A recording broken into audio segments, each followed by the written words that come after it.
All right, what is going on, everybody? It's your man Jay Immanuel, and we are back with a new episode of Why We Succeed. Today, as you can see, I'm joined by two very, very special guests. I got my man Chris on the podcast for the first time, and Carl coming back as a returning guest. How you guys doing today? Yeah, very good, Jay. Thanks for inviting us. Yeah, Yes, thanks so much, yes, Jay. man. It's been fun. Looking forward Uh, to it. I'm super excited to have the both of you on the show. We're going to be talking about affiliate marketing. Both of you guys are the two experts that I know in that space, and I'm looking forward to the things that you're going to be able to convey to anybody out there who's a beginner who wants to make their first 1K plus per month, diving into affiliate marketing. But before we get into it, I would love to just kind of get an idea of each of your journeys. Chris, since this is your first time on the show, I'll give you that opportunity. How long have you been into affiliate marketing, and like, why do you enjoy it? Yeah, so I kind of stumbled across affiliate marketing probably in 2015 or so. Mhm. I didn't take it seriously at first. It was kind of just a little side thing that I was just doing just to do. And I probably wasted around a year and a half, 2 years of just kind of playing around. And then I eventually got to the point to where I found out that we were pregnant with our first son. And Oh, nice. when that happened, my wife expressed that she wanted to quit her job so that she can stay with him full time. And I Mhm. was kind of like, yeah, we can't afford that. But I went through the whole process and went online, started looking for ways in which I could make money without having to get a second job, basically, right? Right. So went out and stumbled across a whole bunch of garbage when I Googled how to make money online and Mhm. came across blogging and affiliate marketing, and it stuck. It worked out well. I fell in love with the business model, Mhm. and within about 18 months, I was making enough money for her to quit, and we went through that process, and it worked out pretty well. So that's where we are now. I love the business. I love the industry, and I hope to keep doing it for a long time. I love that. I love that. And Carl, tell everybody out there listening, especially those who may not have heard your previous episode on the show, how long have you been into affiliate marketing, and what do you enjoy about it? I've been in affiliate marketing now. I always want to say 3 years, but every time I think about it, it's like the years are getting longer. So I think it's about Right. 4 years, maybe even four and Wow. a half now since I first got into it. I'd say, yeah, properly doing it full time. Yeah, good 3 years now. And I was corporate job, was a restaurant manager of a chain of restaurants, Mhm. and got called into an office one day and said, "Thanks very much, but we're franchising the business. We don't need you." So I was like, okay, I've just spent 7 years climbing that corporate ladder. What am I going to do now? So I started looking for another job. Was lucky enough to get another job, a managerial job in a supermarket, and good pay, nice role. Everything was fine. I kind of just went there first week and just thought, have I got to start this all over again? This career path of building up the ladder, and I just thought there must be something else. I want to spend Mhm. more time at home. Want to see my family more. There must be something else. So like Chris said, just Googled and how to make money online. And I just thought, if I could just make 1,000, maybe Mhm. 1,500 a month, it'd be tight, but I could probably live off that. And I was lucky enough to stumble across a really good resource. I found Alex from Mhm. WP Eagle, and he was showing you how to build a website. And it was like the tutorial was like 4.5 hours long.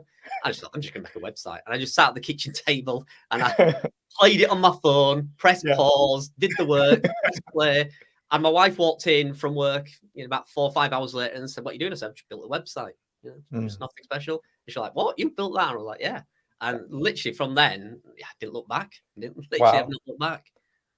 That's amazing. And tell everybody a little bit about your upcoming event for those who are interested in getting into affiliate marketing and those who may already be in that space. Yeah, so that started last year was our first event. It's called the Affiliate Gathering.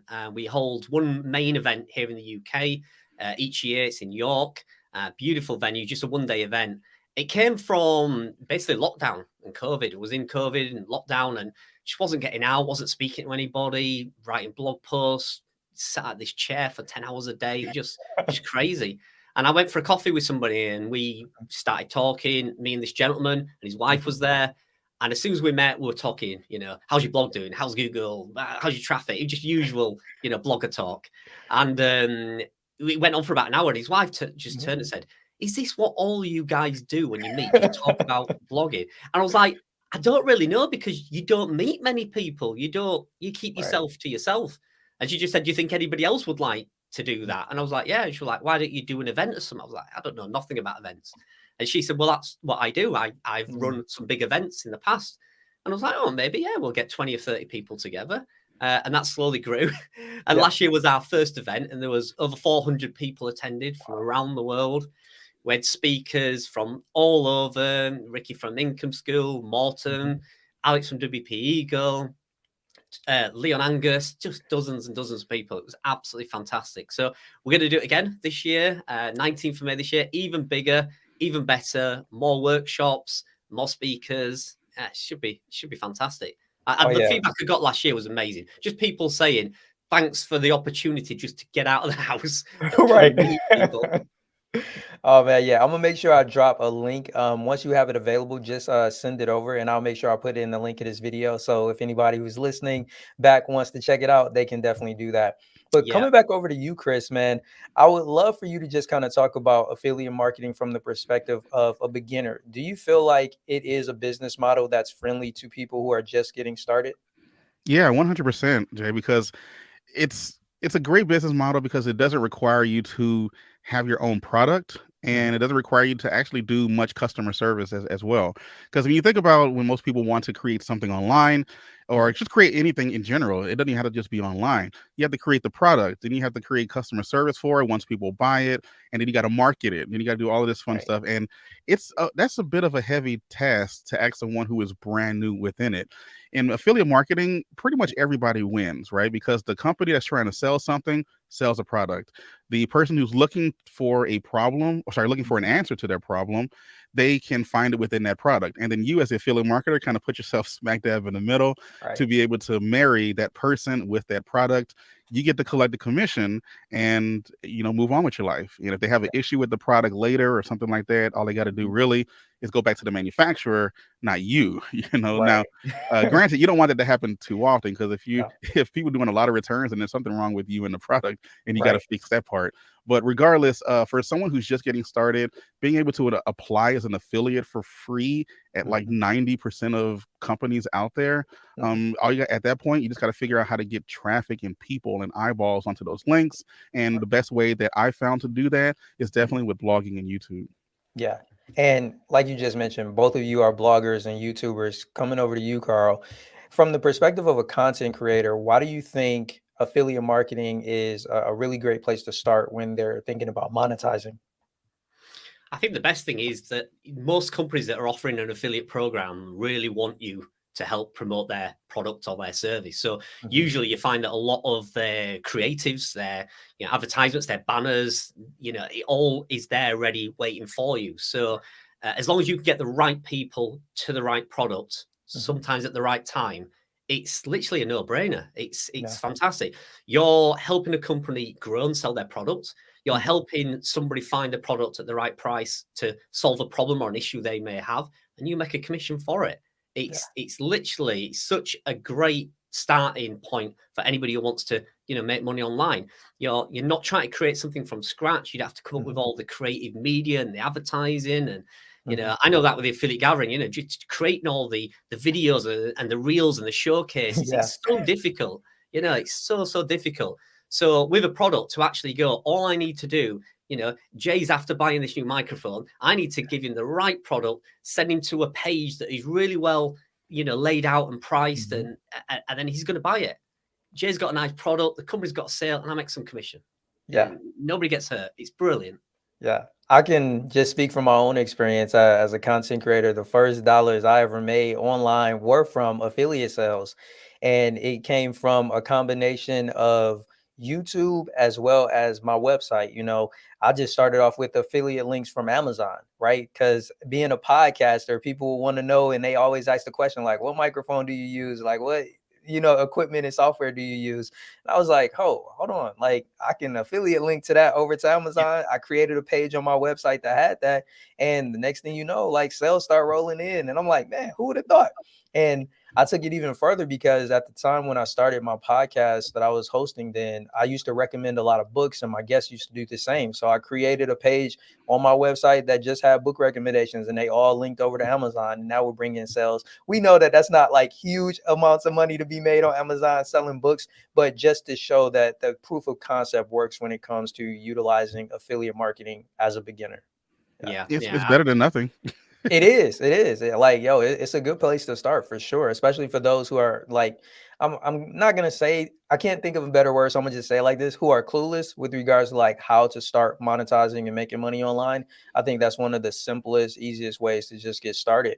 But with that being said, there's always misconceptions around certain different business models. So with that in mind, Chris, what would you say are some of the misconceptions that people have about affiliate marketing, and more so about how much money they can make through affiliate marketing? Yeah, so one of the biggest misconceptions that I see definitely in like marketing of Mhm. affiliate marketing, is that people will try to like picture it as this is super duper easy to do, and you just need to sign up for the affiliate program and you're done. Mhm. No, the hard part is actually getting the not just any eyeballs, getting the right eyeballs Mm. onto these affiliate links. Because if I like to use this example. If I have Mhm. a room full of lawyers, it would be not wise of me to try to sell them a stethoscope, right? Right. Because they're not interested in that whatsoever. So, what point is it that I sign up for a big, stethoscope affiliate program that might pay me $1,000 a sale if I Mhm. can't find one person who is even remotely interested in it? So, the whole idea with really doing well with affiliate marketing is Mhm. getting the correct audience of people Mm. who need that product, finding the problem that people have, creating content around that problem, and then offering it as a solution. So if you can get that audience, then Mhm. affiliate marketing actually works out very, very well. But I see it a lot in the marketing. People don't tell you about how to get people to see it. They just say, "Oh, just sign Exactly. up, do this, and do that, and you'll be set." Yeah, Yeah. I made the mistake of just thinking, I'll just send everybody this link, friends, family. I'll spam every Facebook group because surely if I put this link everywhere, the whole world's going to click it. And I'm going to make tons of sales. And then you just realize that, you just need to send that link to that one or two people who really want that link and really want that Mhm. product. And you've more chance of doing it than getting, 10,000. I have one affiliate product that actually gets a lot. I just looked this morning and it gets 15,000 clicks on that affiliate product in Mhm. a month. And it makes hardly any sales because Wow. it's just the wrong post it's Mm. ranking for a certain keyword and it's not a buyer intent keyword and people are just Mm. they're landing on it, they're clicking it, and they're just not in any position whatsoever to buy that product. And it's Right. really frustrating. 15,000 people, some must buy it, but yeah, you get one or two a month. It's crazy. Yeah. Yeah. And and with that in mind, Carl, are there any other misconceptions that you've noticed that people have around affiliate marketing? Yeah, I mean, like Chris said, I think the misconception is that it's very very easy. It's literally you Mhm. sign up, you have that link, you've got to make money, right? You just got Right. to do. Now it is if you have an audience. If you Mhm. already have an audience, let's say you have a YouTube channel, you've got Mhm. 10,000 subscribers, and you're into I'm going to say drones because I just bought a drone. I've been playing around with my drone this morning. So let's say you got a drone, and if your YouTube audience is all around that, you have them eyes already on you for a Yeah. particular topic, then yeah, you sign up to that affiliate program. It's going to be very very easy to do it. Mhm. However, if you signed up to an affiliate program to sell drones and your audience is about gardening, Yeah. it's going to be very, very difficult to sell to that audience. So, Right. yeah, I mean, I would always say, and we are talking this off air before, I'm a big fan of building your audience first Right. before you hit them with all the affiliate products. I'm also like that with blogging as well. I don't like building a website and within the early days where you're only getting a few hundred people per day, Mhm. hitting them with tons and tons of affiliate products and, sales pages and best this for that. I Mhm. truly believe building that viewer and the getting the clicks onto the site first, grow Mhm. that gradually, and then the sales will naturally come. It's so much easier than trying to do it the other way around, trying to force the sales when you've not got the viewers. Nah, that makes sense. And that brings to mind, Chris, when it comes to having an audience, would you say it's more important the size of the audience or how warm they are when it comes to wanting to purchase the product that you're an affiliate for? Yeah, that's an excellent question, Jay, because it's definitely how warm that audience is. I'd rather have 100 people who are super into everything that I have to say and promote or whatever versus a million who could care less. It Right. doesn't make a difference if someone doesn't care. And so you have to create content and then, kind of be a thought leader, in that space. And then by doing so, building up your own brand. I know we talked about it a little bit off air before, but Mhm. building up your own brand and showing that you are and not, I don't want to say expert because I hate that word, but but it's like showing that you know what you're talking about and that you can at least help someone who is maybe a few steps behind you. And once you've created that brand, now you can kind of pivot any way that you want. I've fallen into the trap of building up an entire YouTube channel or a blog around one affiliate product, and then that one affiliate product disappears. Mm. So the way to avoid that is to build up a personal brand around the subject itself. That way, you can pivot regardless of what happens. No, that makes sense. What would you say, Carl, with regards to building an audience? What do you think are some of the first steps that a person should take when it comes to doing that? I think you should always just be mindful of how caring you are about Mm. that person and that sale. I think one of the worst things you can do is just try and make a sale Mhm. for the sake of making money. It just long term, it just doesn't work. Yeah, you're going to get that click, you're going to get that commission, but they're not going to come back to you if it's like, 6 months down the line, Cal, that product you recommended, it really didn't suit what I needed. Right. Now I'm stuck with a year contract on this thing that you recommended. So I think just often, if people see that you're caring, Mhm. and that will come across, that you will be trustworthy. Like you say, expert, Mhm. I'm not too bothered about. If I'm Mhm. not an expert in something, I can recommend, some web streaming software that I'm terrible at using. If I recommend that, I'm going to make a sale. But I Mhm. would rather go to somebody like yourself who says, Mhm. listen, I use this tool. It's so much better than that. Mhm. You might not be an expert in it, but I trust you Right. because you've used the product. I know you're a Mhm. caring person. I know you're not just going to sell me the other one because it's higher commission. I think if your audience is smaller, you have to 100% come across as either trustworthy or caring. Mhm. I probably like to use the word caring rather than Yeah. trustworthy. I like the fact that you mentioned that, especially seeing as a lot of our audience are content creators. I think it's really important to highlight that relationship piece, right? It's not just about getting the sale. Like, of course, that's what you want to do when it comes to meeting those goals of monetizing. But at the end of the day, you want to always value your audience. Like you mentioned, Carl, show that you care for them. And Yeah, that will ultimately do the three things that we know will ultimately lead to them making a purchase, which is knowing you, liking you, and trusting you. And yeah. that comes through coming off as a genuine person and actually being a genuine person in the information that you're presenting. Yeah, just having some integrity. Like I say, you don't have to be an Yeah. expert. Just admit it and just say, Hmm. listen, I've only been using this tool for a week. So Right. far, so good. If you want to jump on it now, there's a link in the description. You can do Mhm. it. But like I say, I've only been using it a week. I might find in a month or two it's not the best, but so far, so good. Either wait and I'll give you some more information in a month's time, or jump on it now. There's a special deal. You can do that. That's fine. But that's you being honest and saying, listen, I've not been using this tool for 4 years and I'm an expert on it. Mhm. It's you saying, I'm trying it, so far so good, but then it's their decision whether they want to make that purchase. Right, right. So far, we've established the fact that affiliate marketing is a great place for beginners to start. We've talked about how important it is to develop the right audience when it comes to positioning the affiliate products that you want to sell. Now, I want to kind of talk about the lessons that you guys have learned through mistakes that you've made and maybe even mistakes that you've seen other affiliate marketers make. Chris, what would you say are some of those mistakes that can be avoided by what you're about to share? Yeah, so a lot of people will probably have the whole thinking that they need to be a great salesperson or Mhm. great at writing or anything like that when you want to, or copywriting or something like that Mhm. when you're trying to do affiliate marketing. I mean, don't get me wrong, that kind of stuff does help. If you do have any types of skills in those areas.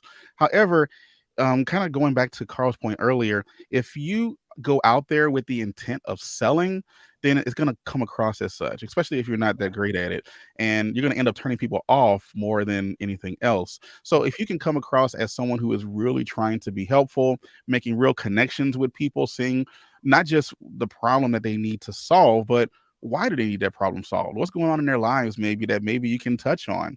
I can't tell you how many times in email or YouTube video comments or on a blog in a post or whatever, and then I'll remember someone based on what they said, and then in the past, and I said, "Oh yeah, I remember. How is this going on? How is that going on with your life? Or how's your mom doing? I heard she was in the hospital for a couple of days. How is she?" And then they're like, "Oh wow, he remembered." And that goes a really really long way in creating real connections with people Mhm. just by being a little bit more thoughtful. And when you have a smaller audience, Mhm. sometimes people will look at, "Oh, I only got 100 subscribers. What am I supposed to do with that?" Well, that's 100 opportunities that you have to create a real connection. It's a lot easier to remember a few things about that many people than if you had 60 or 100,000 people, Right. right? So creating a real connection with people And by doing so, and the sale naturally will come after that, whether it's immediate or a little bit down the road. Yeah. And Carl, what would you say are some mistakes that people can avoid, maybe from the lessons you've learned along your journey? I mean, I can only really speak from experience. I think one of my mistakes was trying to do a bit of everything. Just literally, I have this analogy, just throwing mud at the wall and hope some of it sticks. It Right. just, I must, then a year goes by and you think, right, what did I achieve this year? And it's kind of like nothing's really taken off, nothing's really grown. So, yeah, I would, I don't like using the word stay focused, people. It's like, what does that mean? But I do think you need to kind of look at an area that you want to focus on, whether that be affiliate marketing, it could be faceless affiliate marketing, it could be a written blog post, it could be a YouTube channel, whatever that may be. And really just for your first year, really focus kind of on that one area, find a few products that you really, there's nothing better than lifetime recurring affiliate commissions. I love them. Right. I love so. And I just give you, I'm not going to brag, I'm not boasting. If anybody watches my channel, they know I don't do any of that, but I do like to give a bit of inspiration. I found one affiliate product almost 2 years ago now. I wrote one blog post, I sent one email, and I made one YouTube video, and that has made consistently $2,000 every month for 2 years. Wow. And that's because it's a lifetime recurring commission. So, and it's a tool and a product people need. So they've signed up for it, they're going to need it. And, it's absolutely incredible. That's kind of the power of affiliate marketing, finding, the right audience with the right affiliate program. Once they sign up, you've got them for a long time. It's absolutely fantastic. But yeah, I wish in the beginning I'd have just really gone all in on kind of one area. I still do it now. I still try and do a bit of an email, a bit of a YouTube channel, a blog, a bit of affiliate marketing, a bit of events. I just try and do a bit of everything. So yeah, for any beginners, I would say, if financially it's more important for you to get that money, within the first 6, 7, 8 months or whatever, then yeah, really narrow down and focus on kind of some really trusted quality affiliate programs and products. And that'll be the best way to do it rather than just trying a bit of everything. Nah, that makes sense. And Chris, that actually brings to mind this question. Do you feel like it's more effective for beginners to start with multiple different affiliate offers, or do you think it's better suited to just start with just one?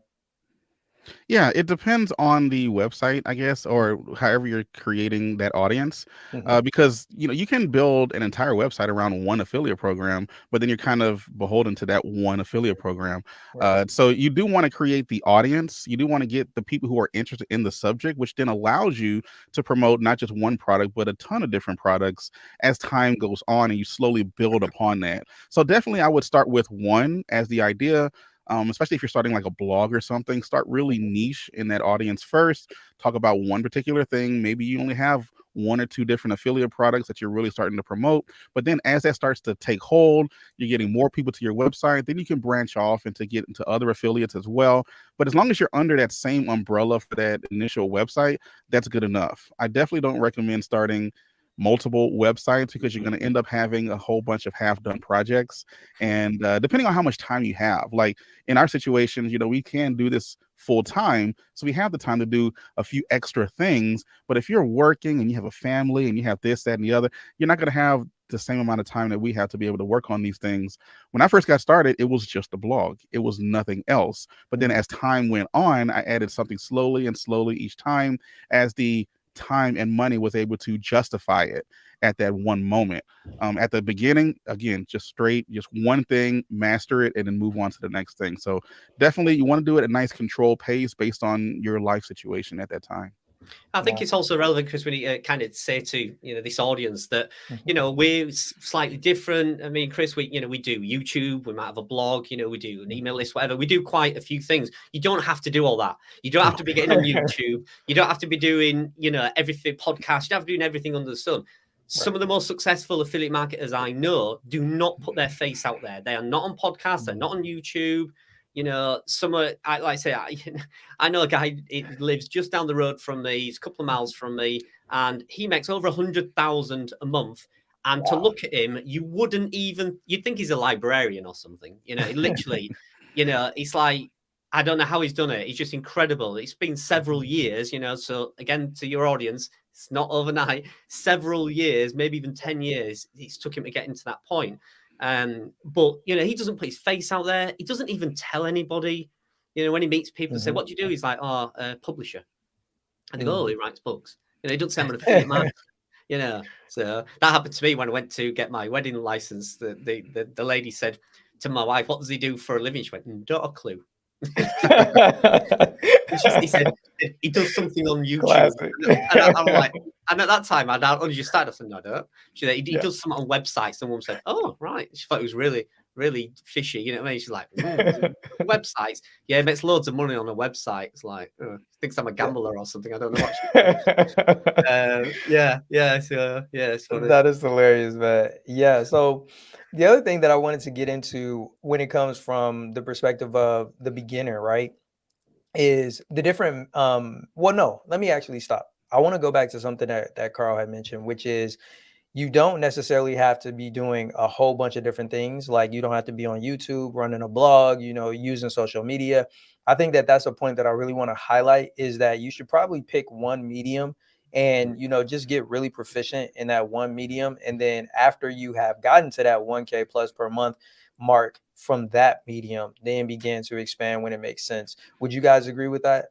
Yeah, yeah, definitely. I've got a really good example for that. A friend of mine who lives in Canada, she has one of the biggest Facebook selling groups in Canada, and she makes tens of thousands per month just on Facebook. And I said to her, "You must have a website." And she basically all she does is refer people to Amazon. It's basically she looks for all these coupons and deals, and she just posts it in this group. She's got like 60, 70,000 Facebook people in this group. And that's all she does. Every day she goes onto Amazon, she gets the best deals, she posts them and say, "Hey guys, there's 10 left of this soft pillow for your bed." And she puts the links in, people buy it, and she makes thousands and thousands and thousands. And I said to her, "You need a website, you need a YouTube channel." She's like, "Nope." She just has a Facebook group. I mean, I thought that had died out years ago, but no, I know, right? she's still going strong. Yeah. Wow. She around between 10 and 15,000 on an average month. At Christmas, she makes about 40,000. And I think that's from about 50 or 60,000 Facebook members in a group. Wow. So that's one platform, sticks to it, never moves, and she's ultra successful. Yeah. Oh man, that is an amazing example. Chris, please. Yeah, there's a word out there that sometimes can really trip people up, and it's called diversification. Right?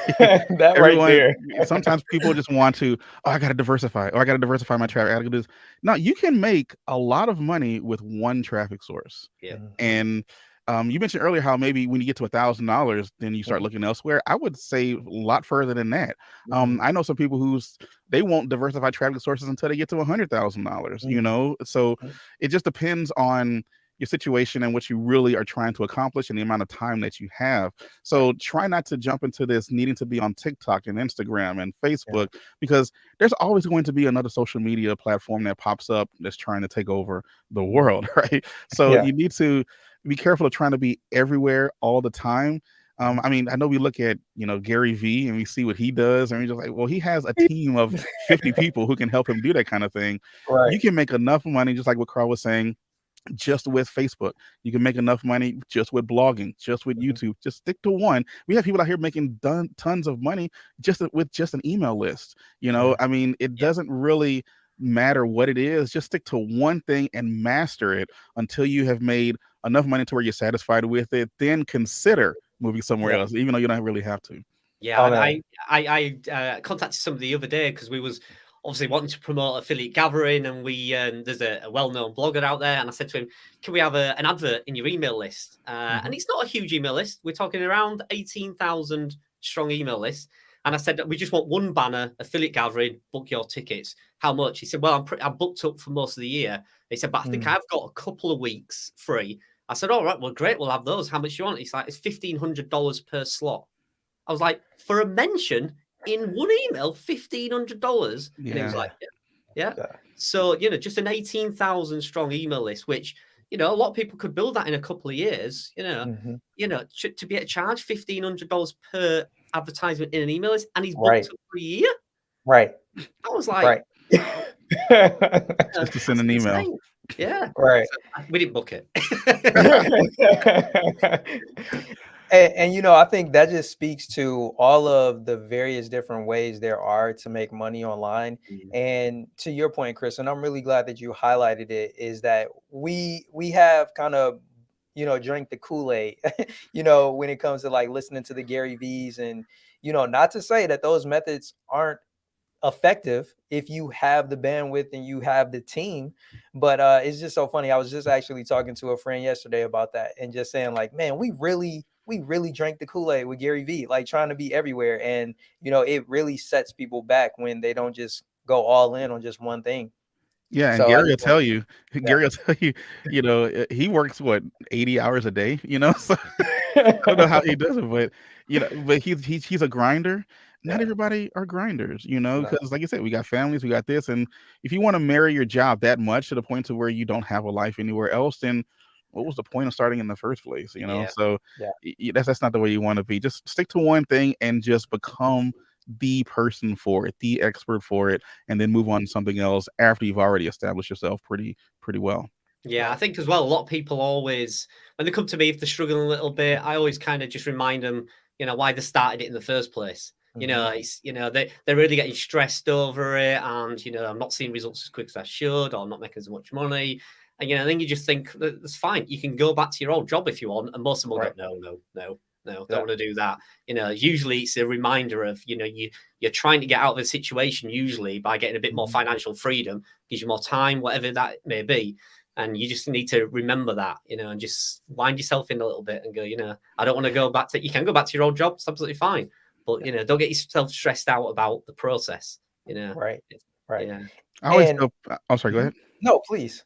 I was gonna say, I always tell people this. When you're first starting a blog, it might take you 1 to 2 years before you're actually seeing some really decent returns with it, and some that'll turn a lot of people off. They're like, "Oh man, 2 years? Really? Wow, that's a long time." And then I'll ask them, "Well, what was your original plan? Were you Right. gonna work for 30 years and hope that you retire with enough money and health to be able to enjoy it?" And so, if it took you 15 years to figure this out, I'd still be helping you. I'd still be Yeah. doing better than what you originally had planned. So in the grand scheme of things, if you can just shut things down, cut off a couple of things, cut off Netflix, cut off this, things that are time sucks, and just work on one thing as much as you possibly can for the span of, 6, 12, 18, 24 months, you could dramatically change your life relatively quickly. Yeah. And I think that's another thing that people need to consider too, is like how they define fast, right? I mean, everybody knows that success isn't achieved overnight. But to your point, Chris, like people won't take the time to sit back and say, oh, well, I'm going to just stay on this job and work it for like 30 years and then, just hope that everything works out, versus making an investment for 2 years, 5 years, and being in a position where not only do you have, the monetary benefit, but you have the freedom to choose and live your life the way that you want. And I feel like that in tandem with the financial resources, like, man, it's worth that investment of that time. Yeah. But Yeah, I want to, no, absolutely. please, Carl. I was just going to say, sometimes with people, it's when they're working at something and they're Mhm. not giving it 100%, or they're not giving it a long enough shot. I often kind of say to myself, do you deserve the success? Mm. What you've done. Sometimes I'll say, well, I've really given it a go. And it's like, what have you done? Well, I've wrote one blog post this month. And what did you do last month? I wrote two. And I'm like, and he's like, and this guy's earning $1,000 a month. It's like, do you deserve to be earning $1,000 a month with what effort you've put in there? Because some people just think, like, say, yeah, just do this little bit and I get that reward. And it's like, I have to sometimes think to myself, well, do I deserve that? Because, Mhm. if that blog is not growing because I've not Mhm. worked on it hard enough, do I really deserve it to grow? Probably not. Yeah, Yeah, I like to that's a look great. at it as like a prove it period, Mhm. prove that you actually, like you mentioned, Mhm. Carl, want it. Because if you can prove it in this situation, then, you're going to be one of I mean, like 70% of this battle is just showing up. Because Yeah. most Mhm. people are going to start and stop. Like, Yeah. that's why I think what 95 or so percent of businesses fail, when Mhm. they first get started. That's just because there's 5% of people who are just crazy enough to be like, you know what, I'm not going to give up, and they Right. keep going with it. Sometimes we have that, I think they call it a survival bias or something like that, where sometimes you only look at the success stories, but you don't Yeah. see all of the ones who struggle to get there. But a big reason why a lot of people struggle to get there is because life happened or whatever reason, and they weren't able to put as much into it, or they just, like Carl was mentioning, they just really didn't want it. And when they realized that it was going to actually take effort and work, then I might as well just go back to my 9 to 5 and just do what I was doing there. Yeah. Nah, that's a great point. And you guys have mentioned there are a few different methods that people can use when it comes to getting started with affiliate marketing. Which ones do you guys believe are the most effective for content creators specifically? What would you say, Carl? Right. Are we thinking long-term consistent earning, like $1,000 a month consistently, Yes. or quickest? Let's start with consistently over the long term, and then we'll go to quickest second. Yeah, like we said, build an audience and a Mhm. platform, whether that be your blog, your Mhm. website, or whether it be YouTube. Because Mhm. both methods usually, and there is exception, your website can get hit, your YouTube channel can get shut down. Usually, when you get a website or a YouTube channel to a certain level, Mhm. then that money becomes more consistent. It also becomes easier to earn as well. So once you start getting a website that's got, let's say, 100,000 page views per month, you're definitely going to be earning $1,000 per month just from ad revenue. It also gives you the platform to then build an email list, put on a few Right. affiliate products, and it's easier to scale the income when you've got that audience. So I believe those two platforms, when you grow them and get Mhm. there, are more consistent. Like I said, there'll be some people saying, yeah, but my website got hit. I get it. Everybody's does occasionally, that does happen. But generally, if you build a YouTube channel or a blog to a certain level, that income will be consistent. And again, I do like to say relatively passive. People jump down my throat going, it's not passive. You work really hard. I get, yes, but I can take tomorrow off and my Mhm. income will not change. Yeah. So, that is passive for tomorrow. It Right. might not, I could take a week off. I've even got to the point where I've said to somebody, I could probably take 2 months off and I Mhm. think it will be okay. Wow. Yeah, might need to log in and update a couple of plugins. Mhm. Fair enough. That's on a blog. Obviously, YouTube channel. Maybe I film a batch of videos today Mhm. and I schedule them out for the next Right. 2 months. I can still take 2 months off. So I do think that side of it is consistent, but it's a lot of hard work and a lot of time to get them Mhm. to that point. But I That do makes think it is sense. pretty consistent when you get there. I think if you want to make money quickly, do your $1,000 quickly, affiliate marketing is just the way to go. Like I say, Mhm. it's find that great product, that right Mhm. audience. That can be one of the quickest ways of doing it because, like I say, you only need a small audience. You Mhm. could build 100, 200 followers on Facebook and, Mhm. make a reasonable income each week. Yeah. So I think that's the quickest method of doing it. It's not the most consistent and reliable unless you can get them to do them lifelong recurring commissions. Yeah. Majority of affiliate programs are not. So it's Mhm. that quick sale, get that one sale, you're never going to see them or hear from them again. Right. That's a lot of how it works. But if you can find them affiliate referring lifetime commissions, then it's great. Mhm. That also can be very consistent. But I'd say your blog, your YouTube channel, mailing, email list are definitely Mhm. the more consistent. Okay. And I just want to make the distinction before I come over to you, Chris. So what you're saying is like you're utilizing affiliate marketing, but it's just essentially the vehicle, Carl. So like whether it's a website or a YouTube channel or an email list, those are the vehicles that you would use to send out the affiliate offers, and they have the ability to bring in more consistent income over the long period of time Yeah. versus Yeah. somebody just trying to like build a really quick audience maybe on like social media or something and then just kind of firing off affiliate links to that group. Yeah, absolutely. Because I mean, you think with YouTube, you get your Chris will know, you get your subscriber count. It Hmm. very rarely drops. Yeah, Yeah. some of the audience might not like your content, but I've never really seen. I'm not a huge YouTuber. Chris will probably know more than me. I've never seen a YouTube go from like having 100,000 subscribers, then next month 90, then next month 80 and 70 and Yeah. 60. It very rarely happens.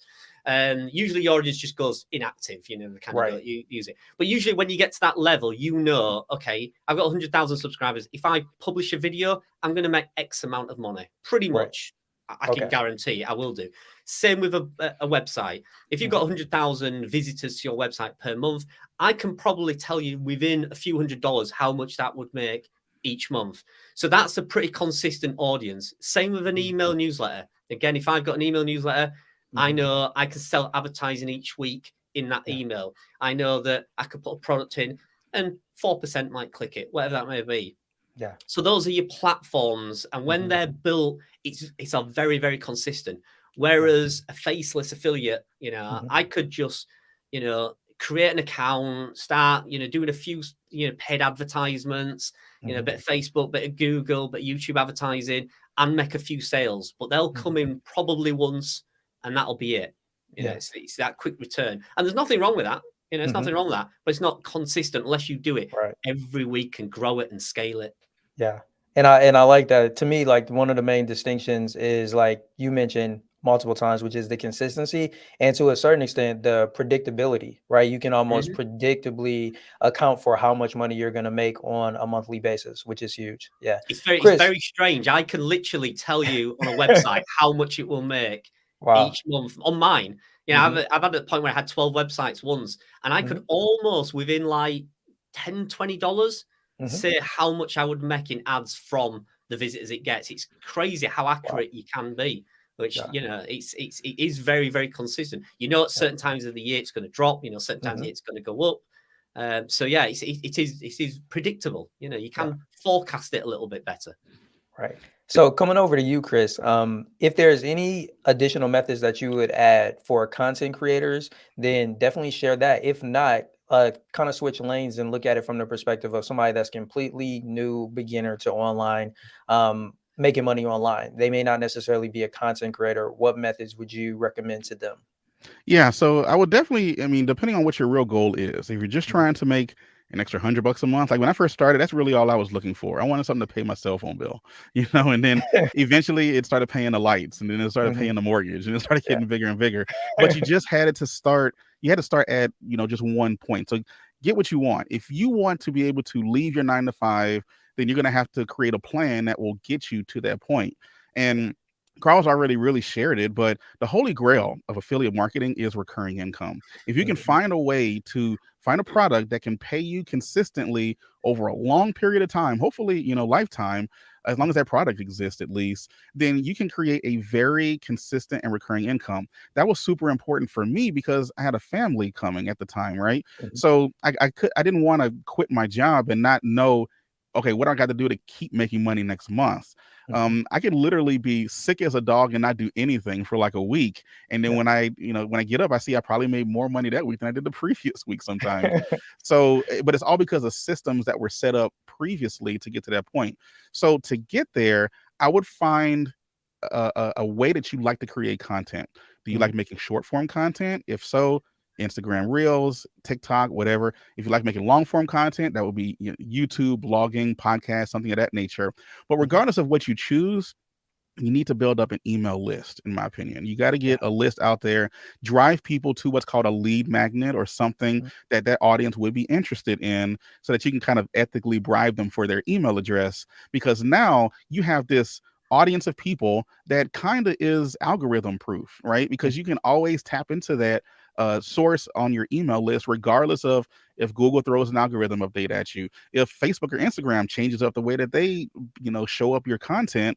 You don't have to worry about that because you have an email list there. So take advantage of whatever type of content you like to create, stick to Mhm. that platform, create content, dedicate yourself to it for at least a year, and send people to a place where you can collect their contact information so that you can follow up with more stuff in the future, hopefully more recurring stuff. And Right. another cool thing about recurring stuff is the more you add to it, the bigger it gets It over just time, grows. so you just got to Yeah. keep working on it and just find that. And then you can go sip Mai Tais on the beach, Right. if you feel like doing. But Yeah. if you're anything like us, we like to work. So I just put myself back in front of a computer and start over again. I hear that. Yo, and you were mentioning earlier the word that most people should be mindful of diversification. The one that they should love is compounding, right? Especially when it comes to those Yes, yes. lifetime recurring commissions. Yeah, I just finished another book, The Compound Effect. That's a great book Oh, to check out, yeah, if man. you hadn't Excellent already. book. Yeah, and it's just a matter of, being tired of whatever situation that you are in and wanting to make a change. Yeah. Sometimes I'll say, kind of like what Carl was saying earlier, maybe you just didn't want it. Did you really do something to Mhm. deserve it or to earn it? Well, I mean, maybe you just haven't reached a point where you were fed up enough to where you didn't want to go back to your previous life. If you haven't gotten there, then yeah, go back and get a job and do what you can. Most people don't like their jobs. I hated mine at the time, and I needed to find a way to earn more income without having to work as hard on it. Now, I do work, don't get me wrong, but it's like I can choose when I work, right? Like I dropped my son off to school this morning and then I jumped on the computer and I'm here with you. And then after that, I might do a couple of things with the website, but I then might clean the house. I don't know. I can do what I want, but I feel like doing it at that time. But you got to create the systems, and once you do so, you'll be able to be a master of your own domain, master of your own time, and that's kind of the real flex right there, in my opinion, is being able to do what you want to do when you want to do it. Exactly. So one of the things that I'm huge on and I always like to share in every episode is an action that our listeners and our viewers can take away. I kind of look at it as like the 1-2 punch. Carl, what would you say are 2 things that a person can do to start that process of getting to 1K plus per month with affiliate marketing? Show up is the number one. Just literally stop saying, I'm gonna build a website next week. I'm gonna start a YouTube channel, but I've not got the right camera. Or my lighting's terrible. Just forget all that. Just start doing something. See that incremental growth. It can be so rewarding, whether that be your email list. Oh, 1 person subscribed this week. Fantastic. You've moved 1 step further to getting where you need to be. Your website, great. I've got some more traffic. I see that green traffic. I'm going up. Great. YouTube, somebody subscribed today. Brilliant. Somebody commented. Great. Jump in the comments. Just see them incremental increases. And that is one of the biggest motivators going. The other thing I would say is put yourself basically kind of on the chopping block, kind of put yourself out there and tell people what you're doing. Because it's really hard for people to say, I do affiliate marketing, because it's hard to explain what it is. It's hard to tell your partner. They don't understand it. Maybe they don't even care sometimes. My wife really, really, really didn't. But do it, because it makes you want to grow. I was still at the supermarket when I kind of just started, and I told my boss in private, and then he went and told everybody in the canteen, he's going to be a YouTuber, thinks he's PewDiePie or whatever. I don't know, Oh, wow. I was like, it's nothing like that, and then it was like a website. And it was like an embarrassing word, to say, I'm building a website. Ooh. It's some sort of dodgy website, just like, and I was like, why did you tell everybody?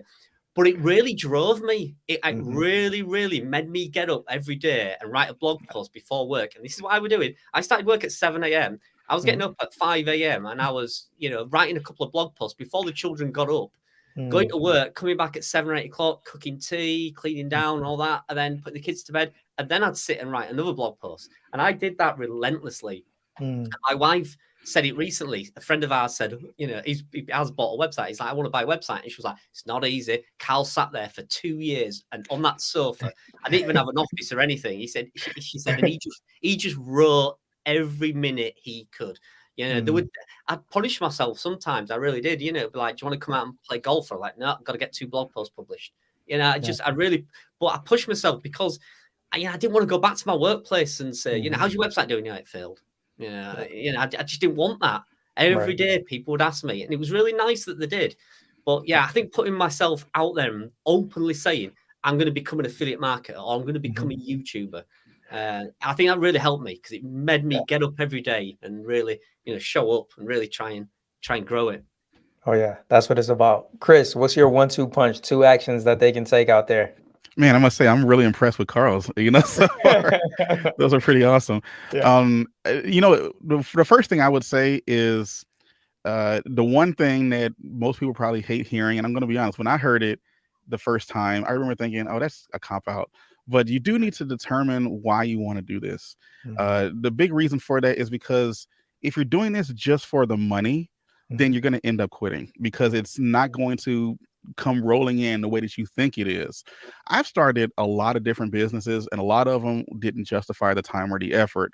But by having a real reason why, because those times I was just trying to make a couple extra bucks, right? When I was like, hey, I have Benji, who's my son. He's the one who's on his way. and my wife wants to quit a job so that she can give him mommy care rather than daycare. That was a different kind of why. So when my back was against the wall, I had no option but to figure it out and keep pushing forward with it. So sit back and figure out what is the real reason why you want to do any of this, and make sure it's deeper than just wanting to make a couple extra bucks, making some funds with it. So once you determine that why, that would probably be the first thing. The next thing is kind of a variation of what Carl was mentioning, but a phrase that I always like is done is better than perfect. And you need to just get out there and just throw something out there. Honestly, it's probably not going to be that great when you first get started with it. It's not going to look good. Please don't go back and look at any of my YouTube videos from when I first started. They are terrible, right? The pacing is all bad, and like I bored to tears just looking at it. But regardless, I got started, and you just improve 1% at a time every time you're doing it. And then once you get to about 100 posts, then all of a sudden you're 100% better than what you were when you first got started. So go ahead and just get started with it. Throw something out there. Like I said, be okay with the fact that it may not be perfect, but as you get better, when you go back and look at those blog posts, maybe even a couple of months down the line, you're like, oh God, I wrote this, but then when you look at it a year down the line, you're like, man, I wrote that. You're going to become a much better person. As long as you practice with the exact same thing, put that 10,000 hours in. That way you can become an expert in that particular field. Oh man, the two of you have dropped so many gems, man. Such an honor having you both on the podcast. Before we go, I want to hand the mic over to each of you. Carl, let's start with you. Are there any last questions that you like to ask me or either Chris, or any last or closing words you like to share with the audience? It's been really good to hear. I mean, especially Chris, we've not talked in person. I've followed his channel for a long time now, and Chris, I know obviously you are huge at YouTube. You love that platform. What platforms do you have personally? Are you building your email list? Are you doing websites? What are you doing? Where do you focus other than YouTube? Yeah, so I fall into the same trap that a lot of people do, even as I guess you can call me experienced in this stuff, because I'm always trying to do something else. I think as an entrepreneur, you're always a starter. You're always just like to start here, start there. So I tried to do the whole Instagram thing. I tried to figure out paid ads. I tried to do this. I tried to do that. And I had moderate success with it. Don't get me wrong. But at the end of the day, I always found myself back to blogging and back to YouTube. So right now, my main things is just building up my email list, the blogs, and I have a course where I show people how to start off niche blogs as well. And I just kind of trimmed it to just those few things, because when I was trying to put stuff on Instagram and I'd taken pictures, and I remember I used to sit on sales calls with people trying to promote them products, and I'm just like, I hated seeing stuff on my calendar. I realized that I don't like seeing stuff there. So I just trimmed down to what I know I liked and I'm good at, and didn't mind the extra work involved with it, because I'm enjoying it anyway, which is kind of probably a weird thing to do. But yeah, I just recently did that, really, just kind of trimming everything down, focusing on like 2 or 3 things and just making them awesome. And by doing that, then, I'm hoping to keep the, I used to say a blog post a day keeps the employer away. And that's what I'm trying to keep up with. I like that. That's Hey, fantastic. coming over to you. Any questions for Carl or me, or any last or closing words you like to leave the audience with? Yeah, man, I would say, like, one thing that I've been really impressed with what you've been able to do, Carl, is your ability to scale what you have. Hopefully this isn't like over the head of a lot of the beginners who are just getting started, but it's good to see, what you've been able to do in terms of hiring writers and getting them to create the content. So I'm curious, how much time do you put into it after you've created a team that can do a lot of the work for you? Now, honestly, now not a lot. I have a couple of really good VAs, and I've been fortunate to find them. The team of writers, it's not easy. It's not easy. I Yeah. still go through the turnaround on writers is ridiculous. It's even this last week, I think we hired 5 from Upworks, and we ended up with 0. Just Ouch. couldn't follow instructions. The VA was very good at giving them instructions, and they're just not following them. We do get some fantastic, wonderful team members and writers, and they're fantastic when they're with us. We reward them with, good pay. I don't pay anybody 1 or 2 cents a word or anything silly. I mean, they get a decent amount of pay. and we expect a decent quality of work in return. So it's been a long process. It's not been overnight. I originally found one writer and really worked with her personally, one-to-one, fired emails back and forward every day. Can you do this? I want that. Can you do that? And just really built the team up slowly. So it was very, very difficult. I will still say I'm not proficient in it because we still don't have a fantastic process in place. It is still a lot of messages and emails going back and forward. There's still not a great structure to writers. So when I hire a writer, to get them to conform to our standards like within days is still not there. It's still a lot of hit and miss. We've had an argument recently. We were trying to give him feedback and he took it really personally and was like, this, we're not being personal. This is a business. You've got to do this. Well, I don't want to write it like that. Well, I want you to write it like that. And, and it was just like, should we call it a day? It's like, yeah, just, so we still haven't got it perfect. But obviously, as your business grows and the income comes in, it gets easier. You have to do everything yourself. For anybody just starting, expect for 15 to 18 months, you will be doing everything. You will be editing your posts, you'll be writing them, you'll be researching them. It's very, very difficult to outsource content or a VA or anything like that until you get to a certain level. So it's a very slow process. And yeah, I've stumbled along the way. But yeah, at the moment, I'm at the point where, yeah, I can go, I could go 6 months and not even log into my websites and they'll run and the team does good. And sometimes I've got to control them because the feedback they give me is like every minute. It's like, okay, you're overloading me with feedback. This writer's done this writer's done that. It's like, you deal with it. I'm paying you, you deal with it. But yeah, it's not been a quick process by any means. And there's some much bigger bloggers out there. I know a lady who has 60 writers and 10 VAs. I'm like, how do you manage that? It's almost like a full-time job, surely, to manage that. And I don't want to get that big. I got out of a job because I didn't like all that red tape and that missing deadlines and all that lot. So I don't kind of want to be as big as that. So yeah, I think getting to a certain size and then sticking with that formula and just keeping that level, that's good enough for me. It's fine for me. Yeah, there's we call it a Puff Daddy or P Diddy, whatever he calls himself nowadays. He had a fun quote a long time ago where he says, the reason why you have a business is that you can make enough money to pay someone else to do it. And that's kind of what the whole goal is with it. But like you said, you work on it so hard and no one ever is going to put as much into it as you will. And so you have to be okay with accepting their 75%, that they're going to put into it and just being okay with it and then putting it out there anyway. Will your quality go down? Yeah, it will a little bit, but to be able to continue that growth. And then like you mentioned, I think you said something really powerful is kind of being okay with where you are. And if that's fitting your lifestyle and that's what you want it to be, and you're putting some aside, you're investing it or whatever, for whatever rainy day, then there's nothing wrong with just being that little nice middle of the road company and just moving on with your life and enjoying it.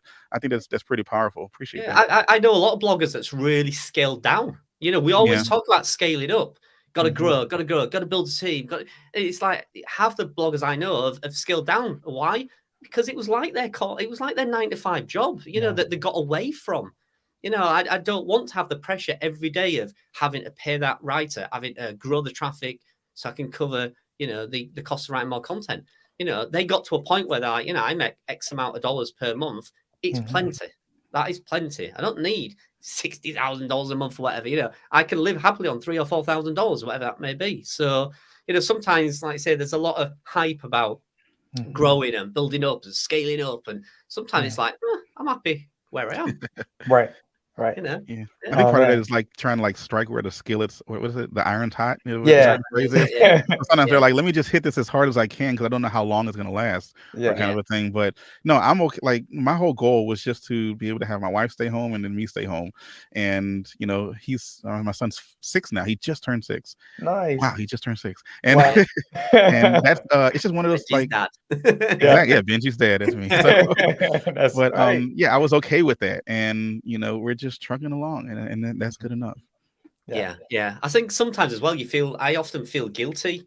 It's a weird kind of trait. I don't know if I have it or anybody else has it, but it's kind of when you get to, like say, to a successful point where you can ease off and let other people do it. I'm paying somebody to do all the editing. I sometimes feel guilty when I'm not doing it. You know, it's like, Yeah. do I deserve it? I should be doing it. I should be in there every 2 minutes. Like, and then my business brain kicks in and goes, no, that's what you're paying them to do. You know what I mean? You know, so, and again, you can only do that when it's trust has built up and you've used them a while. And, you know, my VA just randomly contacted me and, you know, random email in my junk box and said, you know, would you like a VA or an editor? I was like, who are you? You know what I mean? And it just randomly worked out, you know, best thing ever. Yeah. Wow. I didn't want to give everybody user access to my website. It's like, it's a holy grail, isn't it? It's like, I want to do that. And I just thought, okay, I can limit access and put him on there.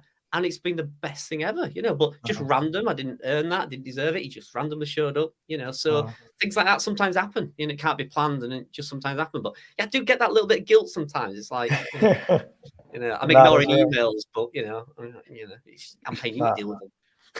Oh man, yo, thank you both. Before we go, I want you guys to let everybody know how they can get in contact with you or support you. Let's start with you, Chris. Where can they find you and support you at? Yeah, so definitely check out the podcast, the Blogger Evolution podcast. I've been trying to build that up. It's actually starting to grow now, which is awesome. I also have a YouTube channel. You can also look for it at Blogger Evolution on YouTube, and those will probably be the best places to find me. Perfect. I'm gonna make sure that I add the links to both of those in the description so that way you guys can easily find them. And what about you, Carl? How can they get in contact and show you some support? You can come over to YouTube, just search Carl Broadbent, carlbroadbent.com, my website. But best, I'd like you to come and see me. Come to affiliate gathering. Come and meet me in person. You guys, come over. You know, I'll shout you some tickets. Just get on a plane. I know it's scary. You know, you got to get on the plane, fly over that ocean, and you know, put up with fish and chips and cold tea. But you know, get here. You know, we had people from Australia, all over the world came, and some of them still say best thing I ever did. You know, I jumped on a plane recently, never been abroad on my own. Jumped on a plane, went to California, went to an event, loved it. I can't recommend it enough. Get out there, meet people, create some friends, some support networks. You know, honest, there's nothing better than checking somebody's hand and asking them the questions that you know you've always wanted to ask them. So yeah, affiliate gathering. Yeah, if you can come, like I say, Jay will leave a link for the description for tickets. That'd be great. Oh yeah, I definitely will. I'll leave a link to your YouTube. I think that's already in the description, and then I'll make sure that I leave the link so that they can go ahead and get their tickets, man, for the affiliate gathering. That's gonna be dope, man. Thank you both for coming on the show. Hang on for a little bit while we end, but thank you guys for tuning in for another episode. I'll be back next week Thursday with another episode here on YouTube. So I look forward to seeing you guys then. Until then, you guys have a great day.